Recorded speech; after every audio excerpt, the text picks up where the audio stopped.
अस्सलाम वालेकुम फ्रेंड्स। काफ़ी दोस्त पूछते हैं कि उम्रा कब सस्ता होता है, उम्रा के सस्ते औकात कौन से हैं, किन किन महीनों में जाना चाहिए। इसमें लोगों की बड़ी जो डिमांड होती है तीन होती है। नंबर एक के उम्रा पैकेज सस्ता हो, नंबर दो के मौसम अच्छा हो, नंबर तीन के रश कम हो। तो आज की ये बेहतरीन वीडियो इसी टॉपिक के हवाले से है। इसमें मैं आपको मुकम्मल गाइडलाइन दूंगा। इसकी वजह यह है कि काफ़ी दोस्तों को ये भी नहीं पता कि उम्रा का जो एक्सपेंस आता है ना, वो मौसम के लिहाज से सीज़न के हिसाब से भी आता है। उम्रा में मोस्टली तीन सीज़न होते हैं। एक उम्रा का पीक सीज़न होता है, एक मिड सीज़न, एक लो सीज़न होता है। जो पीक सीज़न होता है उसमें सबसे एक्सपेंसिव उम्रा होता है। 5 लाख से ऊपर आपका टोटल खर्चा डाल के पड़ जाता है। मिड सीज़न में आपका तकरीबन 3.25 लाख के करीब करीब खर्चा पड़ता है, जबकि जो लो सीज़न है उसमें आपका 3 लाख से नीचे नीचे एक्सपेंस में मुकम्मल उम्रा अदा हो जाता है। तो फ्रेंड आपको बताता चलूं कि रमज़ानुल मुबारक के फौरी बाद शवाल में उम्रा बहुत ज़्यादा सस्ता हो जाता है, लेकिन उसमें कुछ फ़ायदे भी होते हैं, कुछ नुकसान भी होते हैं। इस महीने में सस्ते पैकेजेस मिलते हैं, सस्ती टिकट मिलती है, आसानी के साथ इतना रश कम होता है कि आप ज़ियारात होटल भी सस्ते हो जाते हैं। हजर अस्वद का बोसा, रियाजुल जन्ना का परमिट आसानी से आपको मिल जाता है। लेकिन इसमें थोड़ा सा नुकसान ये होता है कि शवाल में पता नहीं होता किस वक्त कौन से होटल जो हज के लिए मुख्तस किए जाते हैं उनको सील करना शुरू कर देते हैं, शटल बसें बंद हो जाती हैं या कम कर दी जाती हैं।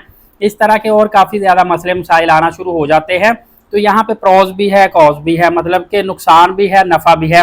इसके अलावा ज़्यादातर मेरे एक्सपीरियंस में आया है, क्योंकि मैंने खुद भी ये ऑब्ज़र्व किया हुआ है, खुद जाके देखा हुआ है कि सितंबर, अक्टूबर और नवंबर ये 3 महीने ऐसे हैं जिसमें गर्मी की शिद्दत ज़्यादा होती है। मदीना पाक में फजर और ईशा के बाद कम होती है। बाकी मक्का मदीना पाक में जो पीक टाइम है, मतलब कि 10-11 बजे दिन से लेके असर तक का, इसमें गर्मी की शिद्दत काफ़ी ज़्यादा होती है। तो इन महीनों में एयरलाइन टिकट के किराए काफ़ी कम हो जाते हैं, प्रमोशन आई होती हैं, उम्रा आप बड़ा सस्ता आसानी के साथ कर सकते हैं, रश कम होता है।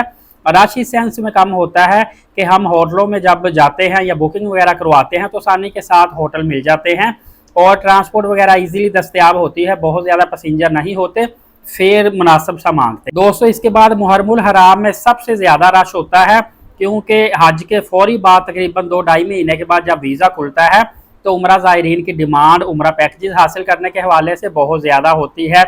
जैसे जैसे मुहर्रम गुजरता जाता है, सफ़र का आगाज़ होता जाता है, उम्रा का रेट थोड़ा सा कम होता जाता है, रश में कमी आती जाती है और उम्रा के लिए ये वक्त बहुत ज़्यादा सस्ता होता है।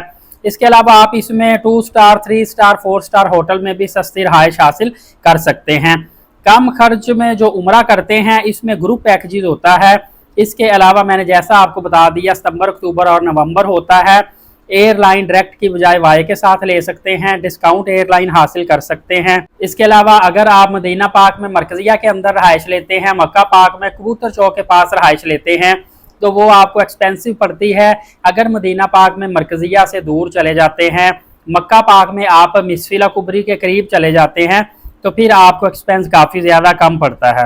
इसके अलावा अगर आप अर्जेंट उम्रा बुकिंग करवाते हैं, मिसाल के तौर पर आप हफ्ता 10 दिन के अंदर अंदर फ्लाई करना चाहते हैं, टाइम कम होता है, फिर आपको टिकट्स के किराए, होटल बुकिंग, बल्कि जब आप ट्रैवल एजेंट से जल्दबाजी करेंगे कि 1 हफ्ते के अंदर हमें भेज दें, तो वो इजाफी चार्जेस भी ले सकता है, इजाफी टैक्सेस भी लागू हो सकते हैं।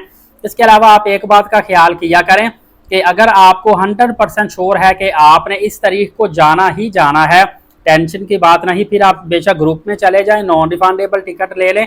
लेकिन अगर आपको डाउट है कि हो सकता है कि आप मतलूबा डेट में पहुंच ना सके, कोई मसला हो जाए, या हो सकता है सऊदीया में जाके आप मजीद उम्रा पैकेज एक्सटेंड करवा लें, मजीद डेज बढ़ा लें, तो इस सूरत में आपको नॉन रिफंडेबल टिकट करवानी चाहिए। लेकिन याद रखिएगा, नॉन रिफंडेबल टिकट की भी जब आप तब्दीली करवाते हैं तो उसमें अच्छे खासे चार्जेस लागू हो जाते हैं। फ्रेंड इस हवाले से मैं मज़ीद आपको अच्छी गाइडलाइन देता रहूँगा। एलीट साकिब यूट्यूब चैनल को सब्सक्राइब करके बेल नोटिफिकेशन को ऑल कर लीजिएगा, ताकि तमाम तर अपडेट्स आपको बर वक्त मिलती रहे। नमाज कायम करें, नबी पाक सल्लल्लाहु अलैहि वसल्लम पे रोज़ाना कसरत से दुरूद पाक भेजा करें और कुरान करीम की तिलावत करते रहा करें। इजाज़त दें, शुक्रिया, जज़ाक।